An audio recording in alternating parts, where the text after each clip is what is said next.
público presente, em especial o Francisco Beljac, aí sempre acompanhando aí as sessões, e o nosso amigo Renato também, santista. Assim, eu estava prestando atenção na exposição do Marino na semana passada, e até quero elogiar a maneira da exposição, que permitiu um debate bastante de alto nível, né? Mostrando um posicionamento, o que se acredita dos benefícios desse plano diretor. E eu quero aqui justamente manter o mesmo alto nível da conversa, da discussão que a gente começou na semana passada. E, embora os argumentos sejam bastante pontuados, eu ainda mantenho a minha posição da semana passada e venho a essa tribuna fazer alguns comentários de que uma revisão ela é mais delicada do que a própria implantação do plano diretor. Por quê? Porque uma revisão, ela supõe que já existe um plano diretor, que ele já direcionou investimentos, já direcionou comportamentos. E muitas pessoas deixaram de investir, deixaram de ter uma iniciativa ou outra para não ferir o plano original. O fato do plano permitir uma revisão não quer dizer que você deve alterá-lo.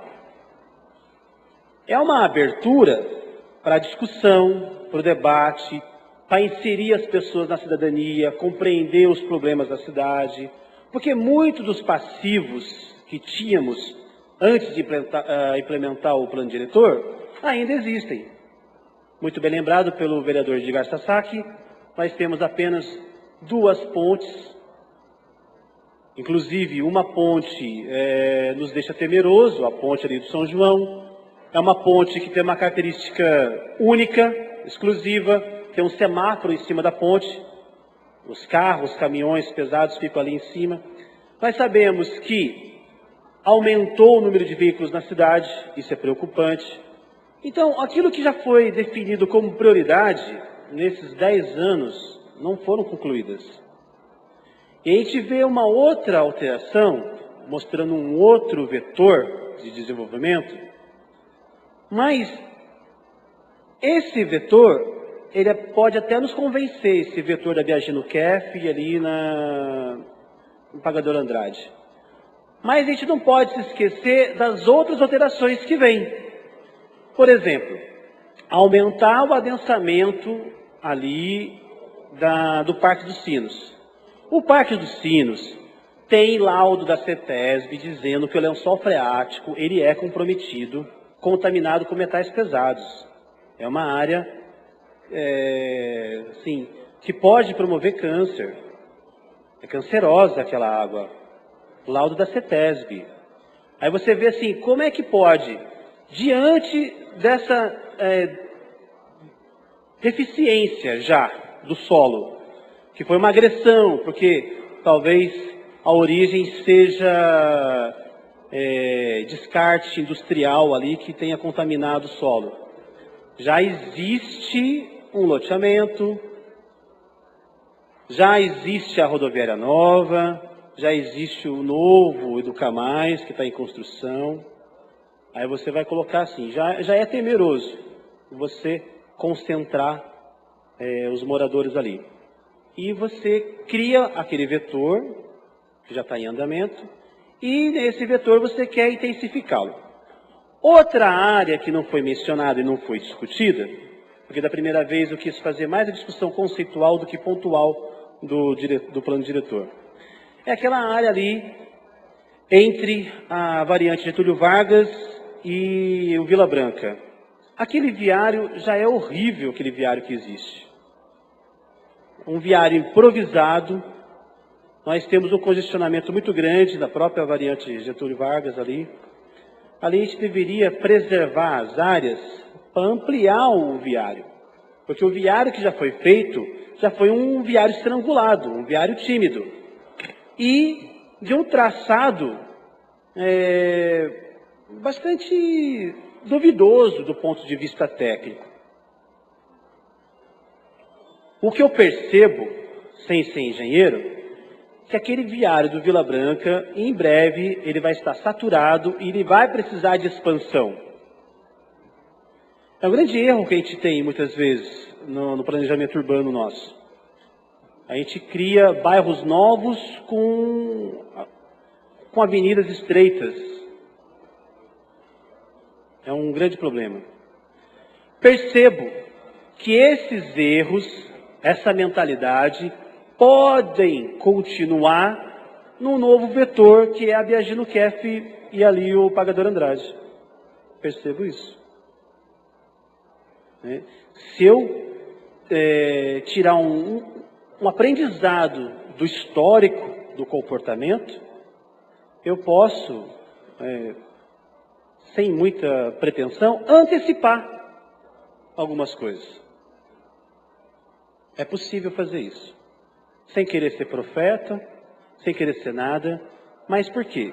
Porque é o comportamento, é as forças que estão em conflitos, os interesses que estão em jogo. Então não é só uma expansão industrial da Sherry, da Sunny, não é isso. Também temos essa expansão da especulação imobiliária, que eu vejo que é o maior nó de Jacareí. Porque Jacareí não tem um solo muito propício para essa expansão.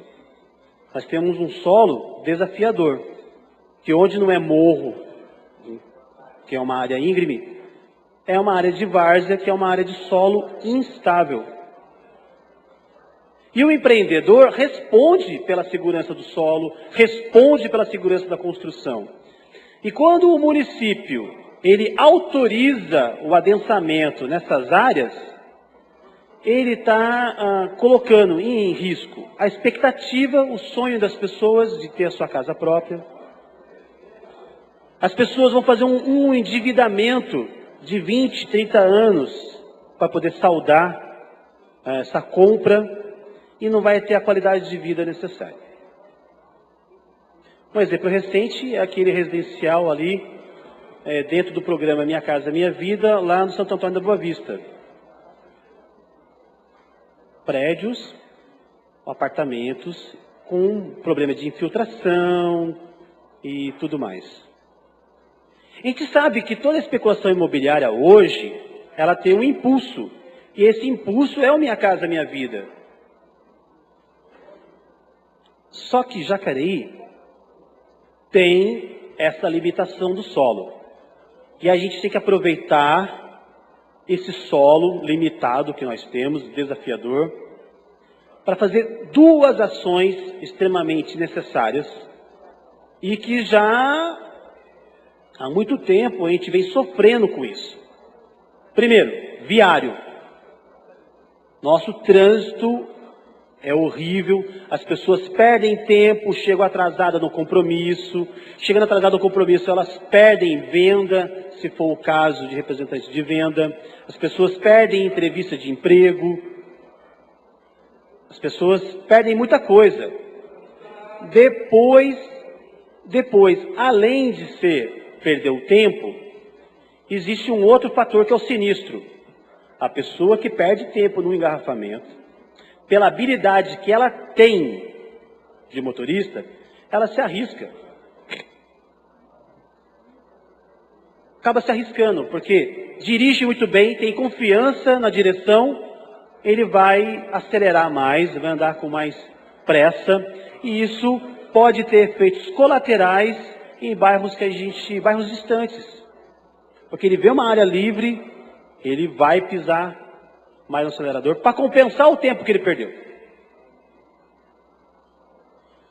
Então, o viário, ele é complicado. E a gente sabe que qualquer trauma de acidente também tem um custo elevado na sua recuperação e gera uma série de transtornos para a família.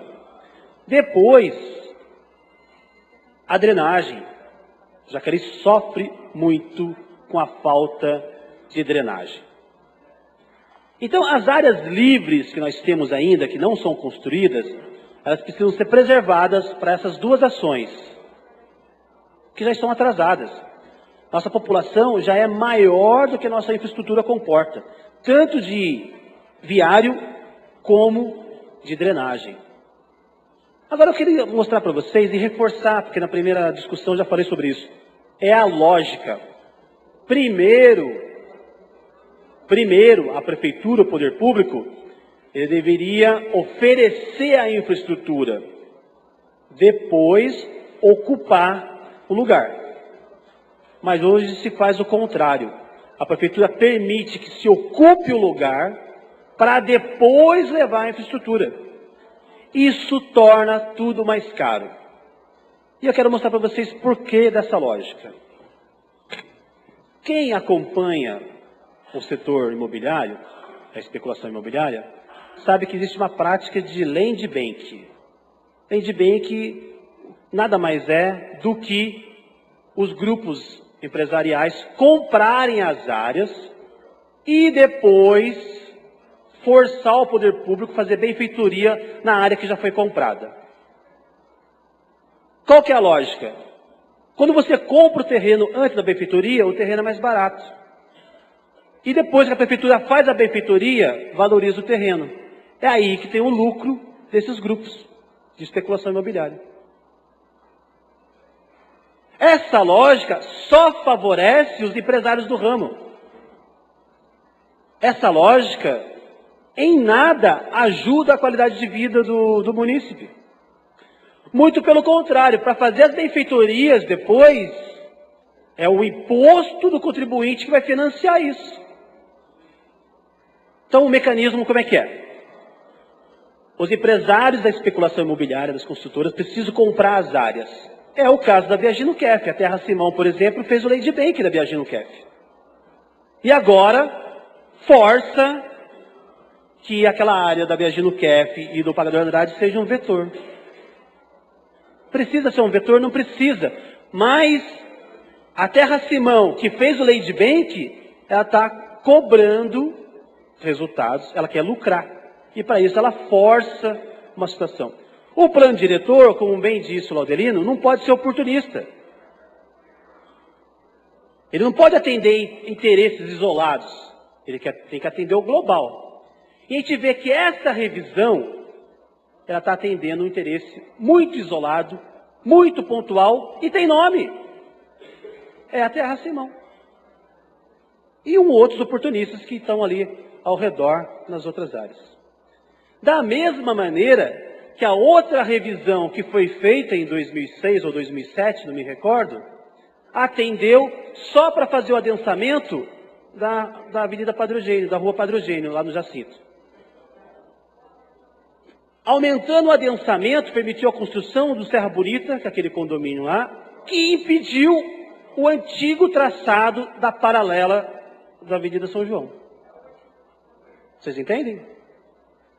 Um interesse específico destrói todo um investimento e um bem comum para toda a cidade. O executivo, muitas vezes, está acuado a isso, porque tem patrocinadores de campanha, tem uma série de pessoas no seu cangote forçando isso. Mas a Casa Legislativa e a sociedade civil tem que estar atenta a isso. E essa casa, ela serve para salvar o executivo de tais sinistros. Porque são compromissos específicos de um grupo de outro, patrocinador da campanha eleitoral. E o pior de tudo, a população vai pagar duas vezes. Vai pagar no carnê do imposto e também vai pagar sofrendo com as enchentes e sofrendo com os engarrafamentos. Quer dizer, a cidade, ela não é planejada, ela fica inchada. Concluindo, A cidade ela não é planejada, ela é inchada por oportunismo. E a revisão ela é mais importante, porque muitas pessoas se privaram diante do regramento e da ordem, da norma antiga, e hoje vê o executivo, o poder público, cedendo para outros oportunistas, entendeu? Por isso eu voto contrário novamente.